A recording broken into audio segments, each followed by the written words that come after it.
Beside these three conventional divisions of the study of economics about which we want to know all the facts, modern economics has to include some of the basic problems facing the country for special studies. For example, you might want to know why or to what extent some households in our society have the capacity to earn much more than others. You may want to know how many people in the country are really poor and how many are middle class, how many are relatively rich, and so on. You may want to know how many are illiterate, who will not get jobs requiring education, how many are highly educated and will have the best job opportunities, and so on. In other words, you may want to know more facts in terms of numbers that would answer questions about poverty and disparity in society. If you do not like the continuance of poverty and gross disparity and want to do something about the ills of society, you will need to know the facts about all these things, because you can ask for appropriate action by the government. If you know the facts, it may also be possible to plan your own life better. Similarly, you hear of some of you may even have experienced disaster like tsunami, earthquake, bird flu, dangers threatening our country, and so on that affects man's ordinary business of life enormously. अभी क्या कह रहे हैं, जब हम stats के बारे में पढ़ रहे थे, स्टैट्स के बारे में हम तब पढ़ेंगे जब हम इकोनॉमिक्स के बारे में पढ़ रहे हैं.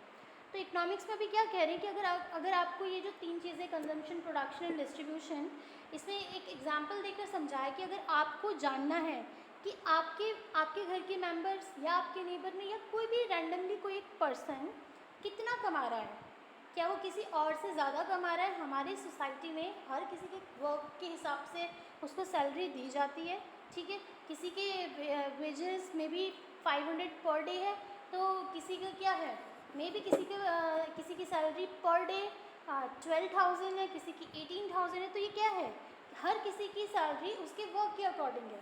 तो अगर हमें जानना है कि हमारी सोसाइटी में कितने पुअर सेक्शन से हैं, कितने मिडिल क्लास से हैं, हम इनकम के बेसिस पे ही, तो इकोनॉमिक डिस्पैरिटी इनकम के बेसिस पे ही होती है, सैलरी के बेसिस पे ही होती है. जब हम इकॉनमी को 3 सेक्टर्स में डिवाइड कर देते हैं, हम ये बोल देते हैं कि इतनी सैलरी से कम लोग पुअर कैटेगरी में आएगी और इतनी सैलरी से अबव वाले रिच सेक्शन में आएंगे. तो जो बीच का सेक्शन बच जाता है, सपोज़ मैं आपको एग्जैक्ट सैलरी नहीं बता रही हूँ, मैं एग्जांपल से समझा रही हूँ. अगर मैं कह रही हूँ कि किसी की अर्निंग, किसी एक इंडिविजुअल की अर्निंग अगर पर डे 200 से कम है तो वो पॉवर्टी होगा, वो पॉवर्टी लाइन के अंडर में आएगा. और अगर किसी की 15,000 पर, ये एग्जांपल है, सिर्फ इतना होता नहीं है रियल में, इससे ज़्यादा फिगर्स हैं, फिगर्स बहुत ज़्यादा बड़ी हैं. मैं सिर्फ एग्जांपल के लिए आपको बता रही हूँ कि अगर किसी की मैं बोलूँ 1500 से अबव सैलरी है तो पर डे, तो वो रिचर सेक्शन में आएगा. तो ये जो मिड का है, यानी 400 से अबव एंड 15 से बिलो, ये जो मिड का सेक्शन है वो किसका सेक्शन हो जाएगा, मिडिल क्लास का. सिमिलरली 3 जो सेक्शंस हैं ये इनकम के बेसिस पे हैं. तो अगर हमें किसी एक को कभी ये निकालना हो कि हमारी इकोनॉमी में कितने लोग एम्प्लॉयड हैं, कितने लोग बिलो पॉवर्टी लाइन है, कितने लोग मिडिल क्लास में हैं, कितने रिचर सेक्शन में हैं, कैसे हम जब बात करते हैं तो हम बोलते हैं कि मिडिल क्लास फैमिली जो एवरेज है वो एवरेज रेट ज़्यादा है as compare to below poverty line and richer section. तो हम ये कैसे कंपेयर करते हैं, तो और यही आपके इसमें एग्जांपल्स दे रखी है कि अगर हमें इसके अलावा ये जानना हो कि कितने लोग एजुकेटेड है, लिटरेसी रेट हमारी कितनी है, तो ये सब जानने के लिए हमें क्या जानना ज़रूरी है, हमें फैक्ट्स जानने ज़रूरी है. अब फैक्ट्स हमें कैसे मिलते हैं, फैक्ट्स हमें स्टैट्स के थ्रू मिलते हैं. अगर हमें यह नहीं भी जानना हो, अगर मैं आपके एग्जाम्पल के लिए आपको आपके स्कूल का एग्जाम्पल दूँ कि आपके रिपोर्ट कार्ड्स मेंटेन होते हैं. ठीक है, हम क्या करते हैं, हर क्लासेस के बोल दो या पीरियोडिक बोल दो, हाफरली बोल दो, यूनिट टेस्ट बोल दो, तो ये रिकॉर्ड किए जाते हैं. ठीक है, अगर मैं एक साल की बात करूँ, first term, second term, third term, half-yearly, finals. ठीक है, तो मैं हर किसी में अगर किसी बच्चे की ग्रोथ देखूंगी तो क्या देखूंगी कि फर्स्ट टर्म में इको में इसके कितने थे, सेकंड टर्म में इको में कितने आए, थर्ड टर्म में इको में कितने आए. तो ये आपका क्या है, ये आपका क्वांटिटेटिव रिकॉर्ड है, ये क्वांटिटेटिव फैक्ट है. तो मुझे क्यों चाहिए ये कॉल्ड, एक तो प्रेजेंट करने के लिए, स्टोर करने के लिए, सेकेंडली कंपेयर करने के लिए कि इस बच्चे में इतनी ग्रोथ आई है या वो कम ला रहा है। तो अगर फर्स्ट टर्म से ज़्यादा सेकेंड टर्म में स्कोर होते हैं तो उसको हम क्या बोलेंगे, उसको हम ग्रोथ बोलेंगे कि बच्चा डेवलप कर रहा है। अब वो डिपेंड करता है कि वो स्पीडली कर रहा है, उसके मार्क्स जो है वो काफ़ी ज़्यादा अच्छे आ रहे हैं या फिर कम लेवल पे कर रहा है। तो कंपेयर करने के लिए भी हमें फैक्ट्स चाहिए होते हैं।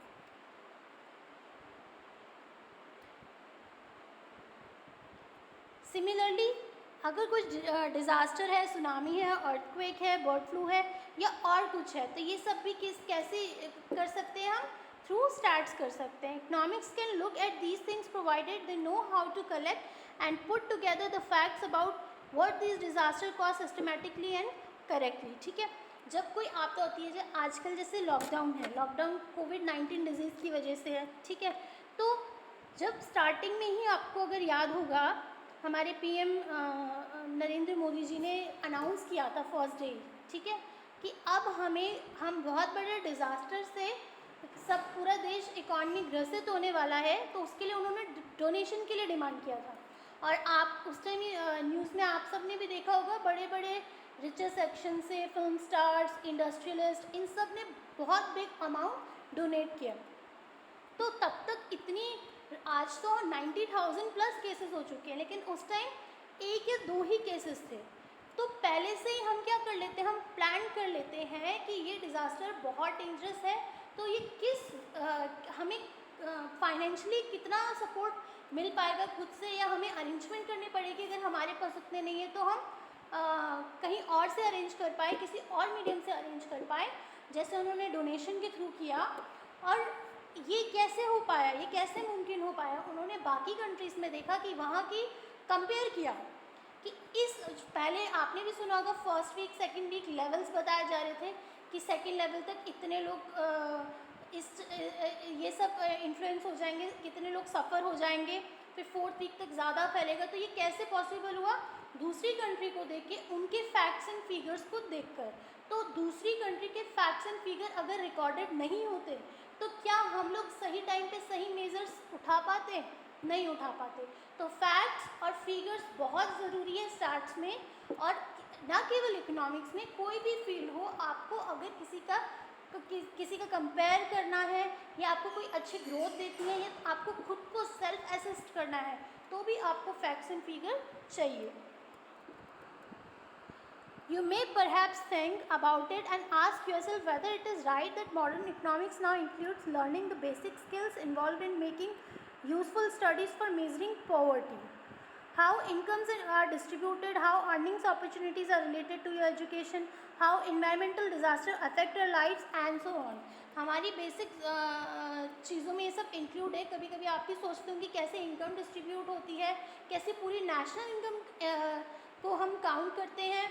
तो आप इकोनॉमिक्स में इन्हीं चीज़ों के बारे में पढ़ोगे कि कैसे प्रोड्यूसर गुड्स प्रोड्यूस करता है, कैसे लोग कंज्यूम करते हैं, कंजम्पशन करते हैं, कैसे डिमांड चेंज होती है, कैसे डिमांड के अकॉर्डिंग सप्लाई चेंज होती है, कैसे हमारा इनकम इन्वेस्टमेंट में इफेक्ट करता है, कैसे fiscal policies, government policies, fiscal deficit हमारी इकॉनमी को डिस्टर्ब करती है, कैसे हमारे गुड्स और प्रोड्यूसर्स की वजह से इन्फ्लेशन और डिफ्लेशन जैसी प्रॉब्लम्स क्रिएट होती हैं। और इसके साथ साथ जब हमें ये सारी प्रॉब्लम्स इकोनॉमिक्स को पढ़ने के बाद समझ आती है, तो हम सही मेजर्स, सही सोल्यूशन उस पर दे पाते हैं। जब हमें बीमारी का पता चलता है तभी हम इलाज करते हैं, वैसे ही पहले जब हमें प्रॉब्लम्स पता चलती हैं कि ये चीज़ें, ये बुराइयां हमारी इकोनॉमी में प्रेजेंट है, ये इन सेक्टर में हम कम प्रोड्यूस कर पा रहे हैं, हमारी ग्रोथ कम हो रही है, तो उसके बेसिस में ही हम उसके सोल्यूशन ढूंढना शुरू करते हैं। और वो सोल्यूशन और वो प्रॉब्लम्स हम कैसे पता कर पाएंगे, through facts. Obviously, if you think along these lines, you will also appreciate why we needed statistics, which is the study of numbers relating to selected facts in a systematic form, to be added to all modern causes of modern economics. Would you now agree with the following definition of economics that many economists use? Economics is the study of how people and society choose to employ scarce resources that could have alternative uses in order to produce various commodities that satisfy their wants and to distribute them for consumption among various persons and groups in society. तो ये जो हमने अभी economics की problems हम economy में क्या क्या चीज़ें होती हैं, उनकी प्रॉब्लम्स क्या होती है, इसको पढ़ने के बाद अब हम ये चीज़ समझ सकते हैं कि इकोनॉमिक्स क्या है. इकोनॉमिक्स एक स्टडी है किसकी, सोसाइटी की, जिसमें रिसोर्सेज आर लिमिटेड और हमें क्या सिखाया जाता है कि उन लिमिटेड रिसोर्सेज को आप कैसे यूटिलाइज करोगे. ठीक है. और इसी के साथ साथ हम कंज्यूमर के लिए कैसे डिस्ट्रीब्यूट करते हैं, चाहे वो इनकम हो चाहे वो गुड्स हो. ठीक है. तो यही हमें कौन सिखाता है, इकोनॉमिक्स सिखाते हैं. Now statistics in economics, stats में, इकोनॉमिक्स में स्टैट्स का क्या रोल है. In the previous section, you were told about certain special studies that concern the basic problem facing a country. These studies require that we know more about economic facts. Such economic facts are also known as economic data. तो economics facts के बारे में हमने ऊपर पढ़ा. अभी हम आगे आने वाले चैप्टर्स में इस पूरी बुक में आपको फैक्ट्स के बारे में ही पढ़ाया जाएगा. ठीक है. आगे न्यूमेरिकल्स भी आएंगे. न्यूमेरिकल्स में भी क्या है, फैक्ट्स के बेसिस में ही आपको न्यूमेरिकल्स भी सॉल्व करने के लिए दिए जाएंगे. तो जो ये इकोनॉमिक फैक्ट्स है इसको क्या बोलते हैं, इसको इकोनॉमिक डेटा भी कहा जाता है. The purpose of collecting data after these economic problems is to understand and explain these problems in term of the various causes behind them. तो सबसे पहला काम क्या होता है, डाटा को कलेक्ट करना. ठीक है. पहले तो प्रॉब्लम को फाइंड आउट करना, पॉइंट आउट करना कि ये प्रॉब्लम है, फिर उन प्रॉब्लम्स की डेटा को कलेक्ट करना. After that, in other words, we try to analyze them. उसके बाद कलेक्ट करने के बाद हम उसे एनालाइज करते हैं. For example, when we analyze the hardship of poverty, we try to explain it in terms of the various factors such as unemployment, low productivity of people, backward technology, etc. जैसे example दिए कि आपको पता लगाना है poverty के क्या hardships हैं. ठीक है. तो हम पहले क्या करेंगे, पहले तो प्रॉब्लम तो हमें पता चल गई पॉवर्टी है. इसके बाद हम क्या करेंगे, हम उसके रीजंस फाइंड आउट करेंगे कि किस वजह से है. तो हो सकता है बिकॉज ऑफ अनएम्प्लॉयमेंट, उसके वो एम्प्लॉयड नहीं है इस वजह से वो गरीब है, लो प्रोडक्टिविटी की वजह से गरीब है, बैकवर्ड टेक्नोलॉजी यूज़ कर रहा है इसकी वजह से उसका प्रोडक्शन अच्छा नहीं हो रहा है, इस वजह से वो नहीं उस लेवल पे कमा पा रहा है. तो उसके बाद हमें क्या करना पड़ता है, एनालाइज करना पड़ता है कि प्रॉब्लम पता चल गई, इसके बिहाइंड, इसके पीछे रीजंस क्या है. But what purpose does the analysis of poverty serve unless we are able to find ways to mitigate it? तो तब प्रॉब्लम को फाइंड आउट करना, उसका रीज़न फाइंड आउट करने से कुछ नहीं होगा जब तक कि हम उसका सोल्यूशन ना ढूंढ पाए. We may therefore also try to find those measures that help solve an economic problem. In economics, such measures are known as policies. हमने पहले प्रॉब्लम को फाइंड आउट किया, फिर हमने कोशिश की उसके पीछे के रीज़न को फाइंड आउट करने की. जब हमने रीज़न फाइंड आउट कर लिया तो अगर हमने उसके सॉल्यूशंस नहीं ढूंढे तो इतना सब करने का कोई फ़ायदा नहीं. ठीक है. तो जब हम उस प्रॉब्लम के सॉल्यूशंस को फाइंड आउट करते हैं तो इकोनॉमिक्स में इस पॉलिसी को, इस सॉल्यूशंस को, इस सजेशंस को पॉलिसीज़ कहा जाता है. ठीक है. So do you realize then that no analysis of an economic problem would be possible without data on various factors underlying an economic problem, and that is such a situation no policies can be formulated to solve it. If yes, then you have to large extent understand the basic relationship between economics and stats. Economics हमें problem solution देगी, लेकिन किसके basis पे, facts के basis पे. और facts क्या है, स्टैटिस्टिक्स है. फैक्ट्स ही क्या है, स्टैटिस्टिक्स है, और यही स्टैटिस्टिक्स का रोल है इकोनॉमिक्स में. Now what is statistics? अब statistics है क्या? At this stage, you are probably ready to know more about statistics. You might very well want to know what the subject statistics is all about. Statistics deals with the collection, analyzing, interpretation and presentation of numerical data. जो मैं अभी आपको ऊपर भी समझा रही थी. ये जो प्रोसेस है, पहले पता लगाना प्रॉब्लम क्या है, इसके बाद कलेक्शन, डेटा को कलेक्ट करना, कलेक्शन ऑफ डेटा को एनालाइज करना कि भाई इसमें क्या क्या हमारे, जैसे सपोज करो हम अभी ऊपर पॉवर्टी का एग्जांपल ले रहे थे. ठीक है. तो पहले फाइंड आउट किया, उसके फैक्ट्स देखे, फैक्ट्स में देखा भाई पॉवर्टी की ज़्यादा है या कम है, ये फैक्ट्स के थ्रू पता चला प्रॉब्लम पॉवर्टी है. इसके बाद हमने उसमें कलेक्शन किया। कलेक्शन क्या किया? डेटा कलेक्ट किया कि क्या क्या रीजंस हैं, ठीक है। फिर उसको समझने की कोशिश की, एनालाइज किया किस किस सेक्शन में हमें काम करने की ज़रूरत है, इंटरप्रिटेट किया एंड फाइनली उसके सॉल्यूशंस फाइंड आउट किए तो उसको प्रेजेंट किया। अब ये न्यूमेरिकल डेटा यहाँ लिखा है बट ये न्यूमेरिकली नहीं होता। अभी आप क्वालिटेटिव और क्वांटिटेटिव से भी समझोगे कि कैसे क्वालिटेटिव और क्वांटिटेटिव में आपके नंबर्स आ गए, क्वालिटेटिव में आपकी क्वालिटीज़ आ गई, फीचर्स आ गए। तो वो अभी आप आगे पढ़ोगे। तो ये इसके प्रोसेस है। What are the process of statistics? Collection, analysis, interpretation and presentation. It's a branch of mathematics and also used in the disciplines such as accounting, economics, management, physics, finance, psychology and sociology. ठीक है, इन सब में आपको stats की ज़रूरत पड़ती ही पड़ती है। और ये मैथमेटिक्स से क्यों रिलेटेड है? क्योंकि आगे आपने अभी तक 10th तक मैथ्स में पढ़ा होगा, स्टैट्स तो होता ही है एक चैप्टर, है ना। तो उसमें आपको बेसिक पता है, मीन, मोड, मीडियन और अर्थमेटिक मीन के भी कई सारे डेविएशंस होते हैं। और ये सब किस में इन्वॉल्व होता है? स्टैट्स में होता है। इसी के साथ साथ आप इसे आगे पढ़ोगे, इसमें कार्ल पियर्सन्स, ठीक है।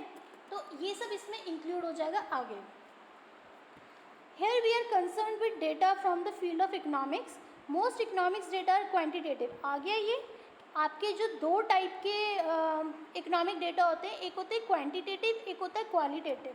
क्वांटिटेटिव क्वांटिटी से यानी कि नंबर से रिलेटेड होता है, वहीं क्वालिटेटिव क्वालिटी से रिलेटेड होता है। For example, a statement in economics like the production of rice in India has increased from 39.58 million tons in 74 to 75 to 106.5 million ton in 13-14 is a quantitative data.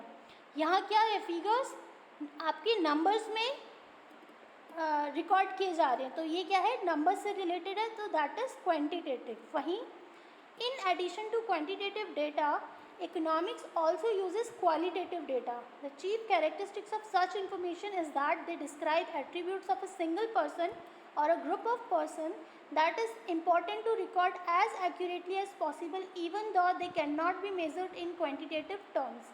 अब qualitative के क्या examples हैं? जैसे gender, ठीक है। तो gender में आपके चाहे विमेन आ जाए, मैन आ जाए, बॉय आ जाए, गर्ल आ जाए, तो ये क्या है? किस तरीके का है? Quantitative terms. सिमिलरली अगर हम डिग्रीज़ की बात करें, ठीक है, persons in attribute of a person in terms of degrees, तो इसके लिए like better, worse, sick, healthy, more healthy, unskilled, skilled, high skilled, तो ये सारे क्या है? क्वालिटेटिव इंफॉर्मेशन है। और जब नंबर से रिलेटेड होता है तो वो क्वांटिटेटिव इंफॉर्मेशन होता है। सच क्वालिटेटिव इंफॉर्मेशन और statistics is often use in economics, और इकोनॉमिक्स में दोनों ही तरीके की इंफॉर्मेशन यूज होती है, वेदर इट इज़ क्वालिटेटिव और क्वांटिटेटिव।